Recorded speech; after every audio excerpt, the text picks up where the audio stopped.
y perdónanos nuestras deudas, como también nosotros perdonamos a nuestros deudores.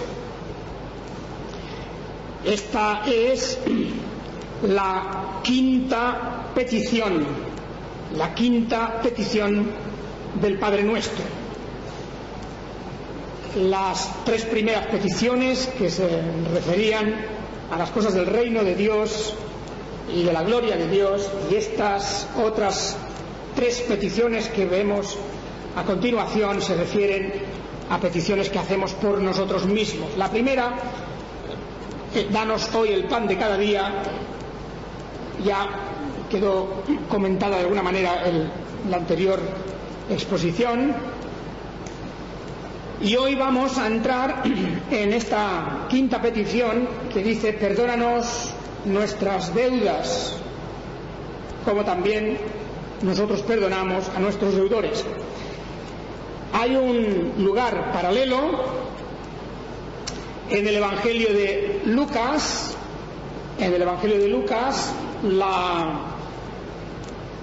La versión que tenemos de Lucas cambia un poco. En vez de decir perdónanos nuestras deudas, en Lucas 11, versículo 4 dice: perdónanos nuestros pecados. Perdónanos nuestros pecados. Y dice: porque también nosotros perdonamos a todos los que nos deben. De manera que hay una ligera diferencia en el texto de Mateo y en el texto de Lucas. Es una diferencia no de contenido, lo que dicen es lo mismo, pero en las palabras está dicho de forma un poco diferente. Se usan, vamos a decir, algunos sinónimos, y la relación entre una frase y otra es un poco diferente también. Está claro que lo que dice Mateo, perdónanos nuestras deudas, la palabra deuda es lo mismo que lo que dice Lucas en la palabra pecado. En la Biblia, precisamente, el pecado se contempla, entre otras cosas, se contempla como una deuda. Hay otras formas de mirar y de examinar la naturaleza del pecado. ¿Qué es el pecado? El pecado es una transgresión de la ley. Esa es una forma de definirlo. Es la transgresión de la ley de Dios. Una transgresión voluntaria, una transgresión continuada, etcétera, donde no hay arrepentimiento y se mantiene pues una situación de pecado. Toda transgresión de la ley en esos términos se considera en las Escrituras realmente como el pecado. Pero también, como vemos aquí, se le llama deuda. El pecado es una deuda. ¿Por qué? Pues porque nosotros le debemos a Dios una obediencia perfecta, y como no la cumplimos, no obedecemos de una manera perfecta, estamos en deuda. Es decir, no le damos a Dios lo que le debemos. Y esa situación de deuda con Dios es una situación además permanente. Siempre estaremos en esta vida en deuda con Dios. Pero esa no es una deuda que se pueda contar con números, no es una deuda de dinero, no es una deuda de favores, sino que es una deuda de cumplimiento de la ley, del cumplimiento de sus mandamientos. Siempre nos quedamos cortos, siempre lo hacemos mal en relación con esa ley, siempre fallamos y siempre tenemos pues algo de lo que responder ante Dios porque no hemos cumplido lo que Él exige. La Biblia nos presenta esta situación para toda la humanidad. Esta es una situación que abarca a todos, que incluye a todos. No hay ni una sola excepción, no hay un solo ser humano, ni una sola criatura que no tenga esa deuda con Dios. No hay nadie, no se escapa nadie. Hasta el más perfecto de los santos, hasta la persona más piadosa, hasta aquella persona que entrega todo su ser por Dios y por la causa de Dios o por el prójimo, también esa persona está en deuda. Nadie se escapa de esa deuda. Y por lo tanto, tenemos aquí una situación general también dentro de la Iglesia de Dios. Estamos diciendo que es toda la humanidad, también nosotros los creyentes, aún siendo nuevas criaturas, aún habiendo nacido de nuevo de Dios, aún teniendo el Espíritu de Dios que mora en nosotros, aún teniendo la Escritura, la luz y la inteligencia de la palabra de Dios, aún teniendo estas cosas, como dice Juan el apóstol, el que dice que no peca, miente. Engloba a todos en una sola categoría, la categoría de pecadores, la categoría de personas endeudadas con Dios. Y a medida que pasa el tiempo y se van acumulando nuestras acciones u omisiones respecto a la ley de Dios, esa deuda va aumentando, va creciendo. Esa deuda ya es algo inconmensurable. No podemos cuantificarla, no podemos de ninguna manera hacer números ni poder contar cuánto le debemos a Dios, porque no es cuestión de números, sino es cuestión de que hemos ofendido y ofendemos a Dios de muchas formas y nos quedamos siempre cortos de la perfección que Él exige en su santa ley. Porque dice la palabra de Dios misma que todo aquel que persevere en todas las cosas escritas en la ley será salvo, será justificado. Pero también nos dice la Escritura que por las obras de la ley, por el cumplimiento de la ley, nadie será justificado. Y esa es la cuestión, que por un lado Dios nos exige y demanda obediencia perfecta, nos demanda una completa y total obediencia a su ley, y por otra parte, en nuestra naturaleza hay de raíz una incapacidad, una imposibilidad de rendir tal obediencia absoluta. Por lo tanto, estamos en deuda. Y más, como acabo de decir, es una deuda que es que no la podemos pagar. Es una deuda que no la podemos extinguir nunca. Es una deuda que no tenemos ni la más remota idea de cómo podemos empezar a pagar algo, cómo podemos contribuir a disminuir, aunque sea un poco. Resulta que es que cada día es un poco mayor, y cuando intentamos hacerla menor, cuando queremos quitar de esa deuda, es muy fácil que nos equivoquemos y aún lo compliquemos más, porque a lo mejor en nuestra mente puede nacer la idea, nacer la pretensión de que algo podemos hacer para restar y para disminuir lo que le debemos al Señor. Por lo tanto, la petición que tenemos aquí en el Padre Nuestro, fijaos que no es una petición diciendo: Señor, hazme cada día más perfecto.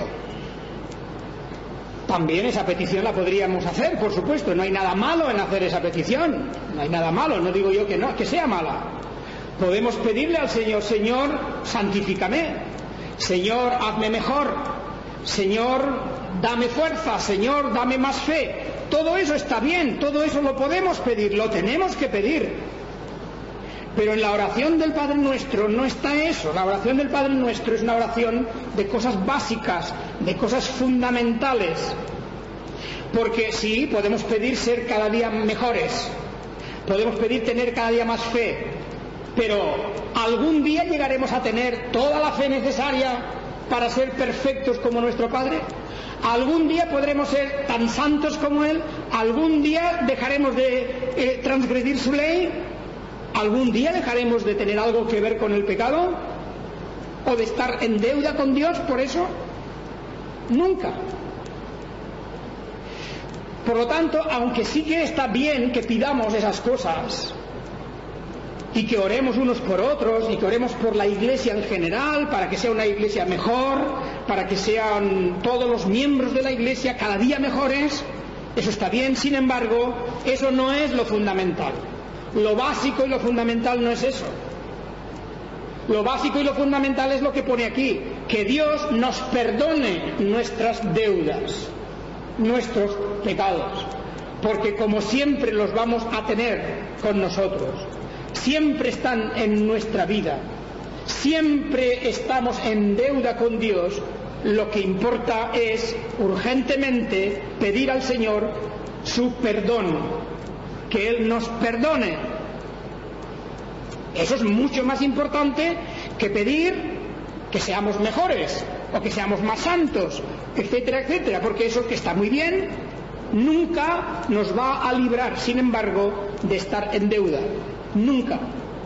Y por eso en la oración del Padre Nuestro tenemos esa gran petición fundamental, básica, que pidamos a Dios el perdón de nuestros pecados. La persona que tiene todo su esfuerzo puesto en ser mejor y más santo, y tiene toda su obsesión puesta en cada día tener más santidad y más perfección, es muy fácil que se olvide de que tiene que pedir perdón. Porque es muy fácil que una persona que tiene toda su obsesión puesta en la santificación, poco a poco se cree y llega a la convicción de que no tiene ninguna deuda con Dios. Y si no, acordaos de aquella parábola famosa en la Biblia, en el texto del Nuevo Testamento, aquella parábola del publicano y el fariseo. En esa parábola encontramos precisamente esto. Encontramos a un hombre como el fariseo, convencido de que cada día era mejor, de que había ya prácticamente llegado al sumum de la perfección. Era un hombre que se veía tan justo y tan recto que en sus oraciones le daba gracias a Dios, pero le daba gracias porque él era muy bueno.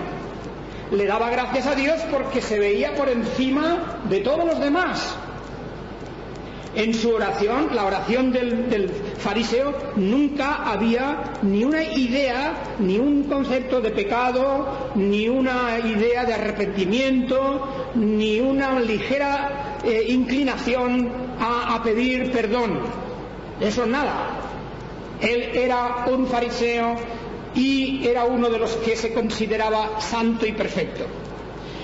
Y como sabemos, en el otro lado está el publicano, y en esa oración del publicano lo que vemos es precisamente lo contrario. Vemos a un hombre consciente de su miseria y de sus pecados, consciente de sus deudas con Dios. Y es un hombre que no está allí para dar gracias a Dios porque Él es muy bueno, porque Él es casi perfecto, no, sino que está allí sin atreverse a mirar arriba al cielo y pidiendo que Dios sea propicio, que Dios sea un Dios perdonador, que le perdone sus pecados. Esta es la gran lección de esta parábola del fariseo y del publicano. Y es lo mismo que tenemos aquí en el Padre Nuestro, es exactamente lo mismo, porque ya estaría bien que pidiéramos la santidad, pero ¿cuánta tendríamos que pedir? ¿Cuánto? ¿Y llegaríamos algún día a tener suficiente? No, pues mejor que pidamos lo más necesario, que Dios nos perdone, que perdone nuestras deudas. Y aquí sí que tenemos una enorme lección y también una grandiosa consolación. En el momento en que una persona pide perdón a Dios, está reconociendo que no es perfecta, que está en deuda con Dios, que no puede pagar esa deuda y que se pone a la misericordia de Dios, se entrega a la misericordia.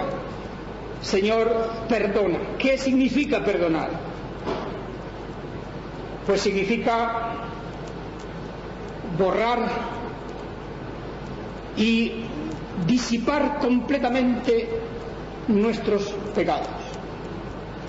Como una nube que vemos ahí amenazadora de tormenta, pero que poco a poco se va deshaciendo, que poco a poco se va aclarando hasta que desaparece por completo, como una mancha que no podemos quitar, pero que Dios, derramando la sangre del Mesías, del Cordero que Él ha enviado para el perdón de los pecados, se deshace y desaparece.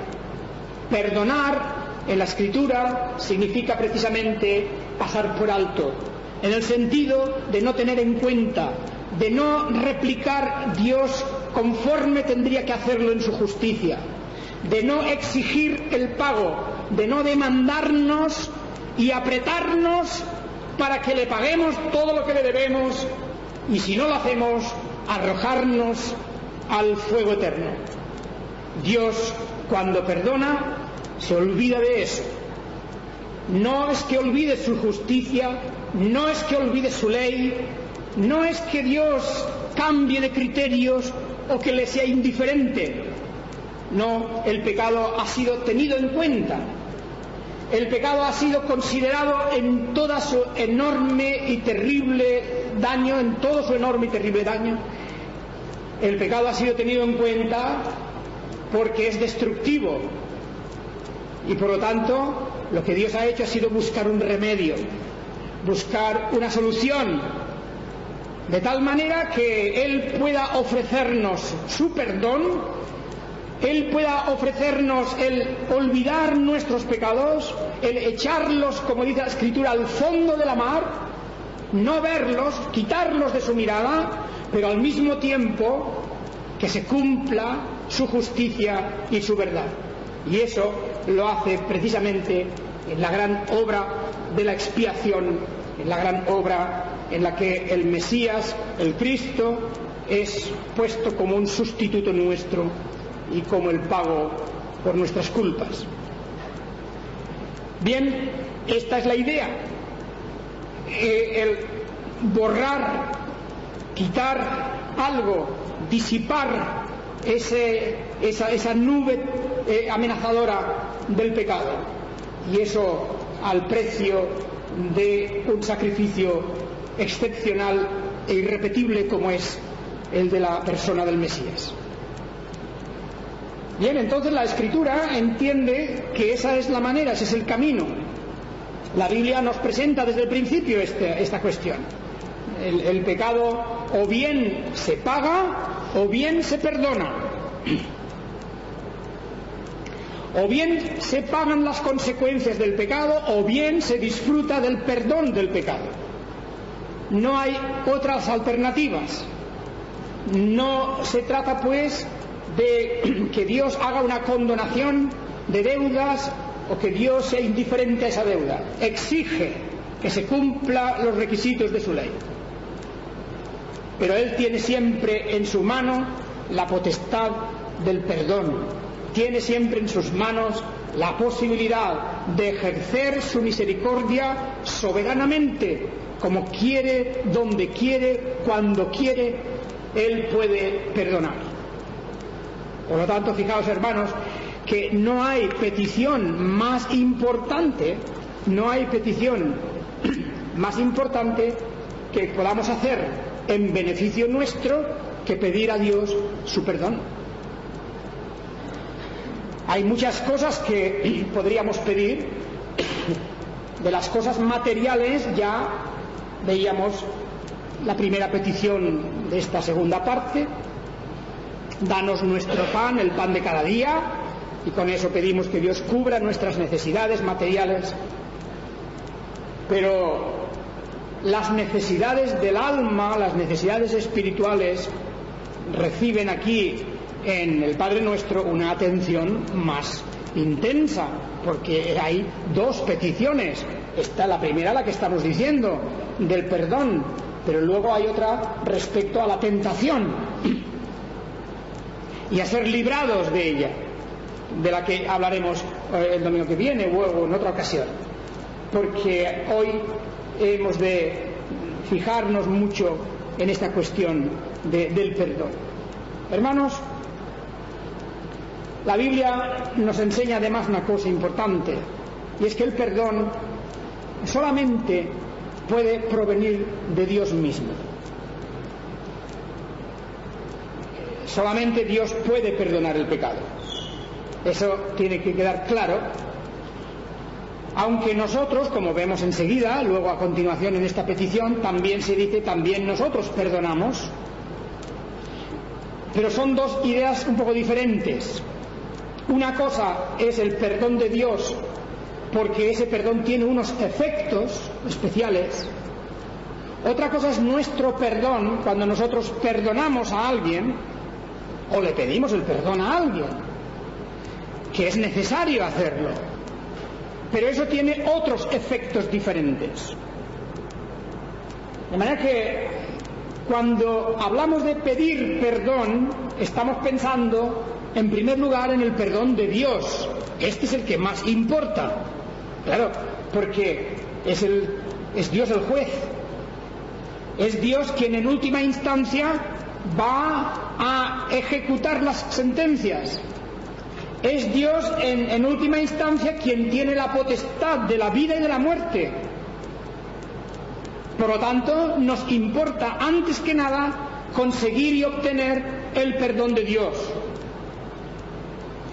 Y el perdón de Dios se consigue primero solicitándolo y en segundo lugar apartándonos del camino del pecado.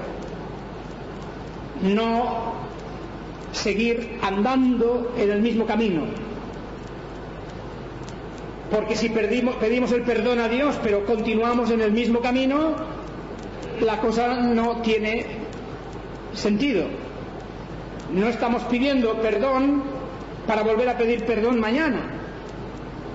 Y aunque es verdad que nuestras posibilidades de recaer son muchas, hemos de tomar con toda seriedad y con toda franqueza el compromiso de luchar contra el pecado.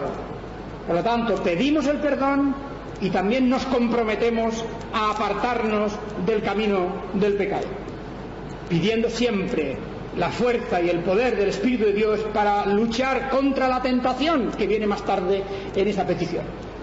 ¿Verdad? Que Dios sabe perfectamente que nuestras transgresiones contra su ley no son cosa que se produce una vez en la vida, que se puede producir más veces, y que las tentaciones que tenemos aparecen continuamente delante de nosotros. Por eso necesitamos, como luego se nos dice en esa oración, que Dios nos libre de las tentaciones. Pero antes asumimos que el perdón es necesario. Y me preguntaréis, ¿pero y el perdón del prójimo? Pues claro, naturalmente, la Biblia también contempla esto. Si yo he transgredido y he ofendido a mi prójimo, debemos también recabar y pedir el perdón del prójimo. Debemos pedirlo. Debemos de solicitar a aquel a quien hemos ofendido. Debemos solicitar perdón, pero también debemos de ofrecer perdón. Debemos de facilitar las cosas. En el carácter del cristiano no tiene que haber nunca rencores, no tiene que haber nunca esa actitud de rechazo al otro, sino al contrario, en un espíritu de verdadero amor y de verdadera apertura a nuestro prójimo. Hemos de facilitar reconciliaciones, hemos de facilitar el que seamos perdonados y que nos perdonen. En definitiva, porque todos nosotros transgredimos, ofendemos, todos nosotros nos podemos encontrar muchas veces en la vida en una actitud negativa con respecto al prójimo. Precisamente por esto, fijaos que no solamente se dice al Señor, perdónanos, sino que también se pone a continuación casi como una condición. Y ahora comentaremos en dos palabras esto. Se pone como unido, junto con pedir el perdón, se pone también la circunstancia de que también nosotros perdonamos. Y en cierta manera lo relaciona tanto, lo condiciona tanto, que Mateo dice, perdónanos nuestras deudas, como también nosotros perdonamos a nuestros deudores. Y en Lucas lo dice así, perdónanos nuestros pecados, porque también nosotros perdonamos a todos los que nos deben. No hay una contradicción en estas dos maneras distintas, más bien podemos complementar una con la otra. Lo que quiere decir es claramente que para tener el perdón de Dios, hemos dicho, también tiene que haber arrepentimiento. Es decir, yo no puedo de una manera superficial o de una manera ligera, frívola, no puedo decir al Señor, Señor, perdóname, como diciendo, Señor, perdóname, que yo voy a seguir haciendo lo mismo que hasta ahora. Señor, perdóname, pero yo no puedo perdonar a nadie. No puedo pedir ese perdón si no estoy dispuesto a abandonar mis caminos de pecado o mi actitud de pecado. No puedo pedir el perdón a Dios sin arrepentimiento, porque también el espíritu de arrepentimiento, el corazón arrepentido, el corazón que se duele de su propio pecado y lo reconoce, ese corazón estará siempre dispuesto también a perdonar. Siempre. Eso es característica de una nueva criatura, es característica de una persona que ha nacido de Dios, que no solamente pide el perdón para beneficiarse y pide el perdón pues para tener tranquilidad en cuanto a su futuro, sino que pide perdón porque su interior ha cambiado. Si pedimos perdón a Dios sinceramente es porque nos hemos arrepentido y tenemos un nuevo corazón, y ese nuevo corazón también perdona. Por lo tanto, lo que nos está diciendo el Señor aquí es, las cosas tienen que estar todas relacionadas. No puede producirse esa tremenda contradicción de decir, Señor, perdóname, y luego encerrarse en una actitud negativa y en una actitud de desprecio hacia el otro, o de rencor hacia el otro, o de cerrarse completamente hacia los demás. Tiene que estar todo en una misma línea, en un mismo espíritu. Aquel publicano en la parábola, aquel hombre de los públicos tributos, aquel hombre despreciado en Israel, que no se atrevía a levantar sus ojos del cielo y que pedía, Señor, sé propicio a mí, pecador. Aquel hombre estaba tan convencido de su propio pecado, tan cargada en su conciencia de su propia culpabilidad, que lo único que le quedaba era pedir perdón a Dios. Y nunca se le habría ocurrido a ese hombre que se encontraba así, se encontraba deshecho, destrozado por su propia culpabilidad, pues nunca se le habría ocurrido luego girarse y decir, a ti no te perdono, o a este le tengo un rencor, o este es un enemigo. ¿Cómo podía un hombre, cómo puede una persona estar diciendo por un lado, Señor, Señor, qué bueno eres, gracias por tu perdón, pero luego se gira al otro lado y a su prójimo le tiene odio, le tiene rencor, no quiere perdonar, no quiere olvidar? ¿Cómo puede ser eso? No pueden haber esas dos personalidades, no puede haber esas dos actitudes. Si queremos el perdón de Dios, ciertamente que es un perdón de gracia. No es que Dios diga, mira, ya te perdonaré cuando tú perdones al otro. Esa es la condición. No, no es eso. Sino que Dios dice, como yo te perdono, y la única condición del perdón es el arrepentimiento, y ese arrepentimiento, ese espíritu de arrepentimiento, incluso Dios mismo nos lo da. Dios ablanda nuestro corazón, Dios nos hace llorar por nuestros pecados, todo eso viene de Dios, y como Él dice, yo te perdono, no me digas que tú no puedes perdonar, porque lo que yo te perdono es mucho más grande, y lo que yo hago para perdonarte no tiene precio, es incalculable. Para perdonar tus pecados es necesario el derramamiento de la sangre del Hijo Eterno, hecho hombre, Y tú, para perdonar a otro, no tienes que hacer nada. Simplemente perdonar y arrancar de tu corazón odios o rencores, celos o envidias, sospechas, malas intenciones, todo eso arrancado del corazón. Porque en un corazón donde hay rencor no puede haber un perdón de Dios. En un corazón donde hay mala voluntad no puede estar la buena voluntad de Dios. Y eso se produce por ese nuevo nacimiento y esa nueva criatura que hay en nosotros. Hermanos, y con esto termino, esto quiere decir que es muy importante el tema del carácter cristiano. Pero ¿sabéis por qué? No para exhibirlo, no para recibir alabanzas y que nos digan qué buen creyente, qué buen hermano o hermana. El carácter cristiano es importante, el carácter de perdonador, el carácter de amor, el carácter de comprensión, etc. Es muy importante porque demuestra que realmente existe una obra de Dios y demuestra que esa persona ha sido perdonada por Dios. Es la misma relación que hay entre la fe y las obras.